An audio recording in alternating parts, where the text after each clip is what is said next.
One day, James had to wait at the station till Edward and his train came in. This made him cross. Late again! Edward laughed and James fumed away.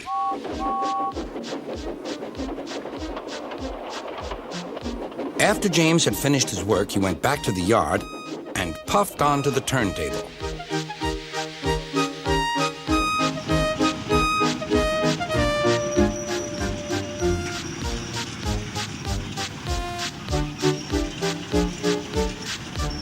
He was still feeling very bad-tempered. "Edward is impossible," he grumbled to the others. "He clanks about like a lot of old iron, and he is so slow, he makes us wait." Thomas and Percy were indignant. "Old iron? Slow? Why, Edward could beat you in a race any day." "Really?" said James. "I should like to see him do it."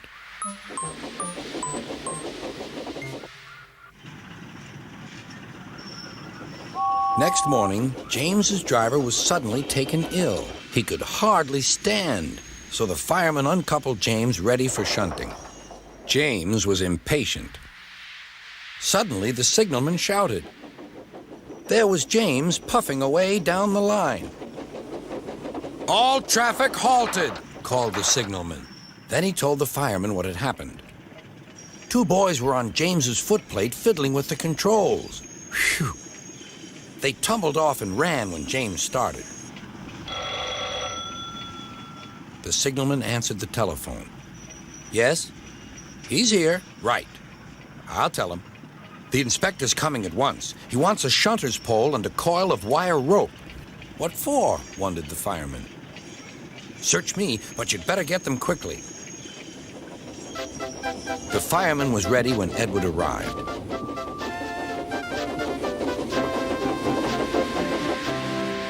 The inspector saw the pole and the rope. "Good man, jump in."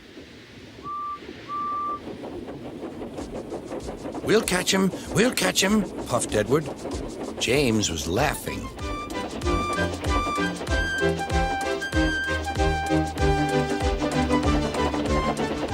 What a lark, he chuckled to himself. Suddenly, he was going faster and faster. He realized that he had no driver. "What shall I do? I can't stop! Help! Help!" We're coming, called Edward.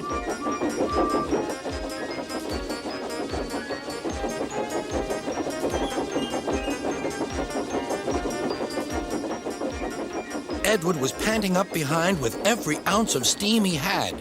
At last, he caught up with James.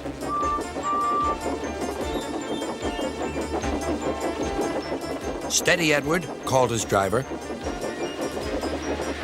The inspector stood on Edward's front, holding a noose of rope in the crook of the shunter's pole. He was trying to slip it over James's buffer. The engines swayed and lurched. At last, "Got him!" he shouted. He pulled the noose tight. Gently braking, Edward's driver checked the engine speed, and James's fireman scrambled across and took control. "So, the old iron caught you after all," chuckled Edward. "I'm sorry," whispered James. "Thank you for saving me."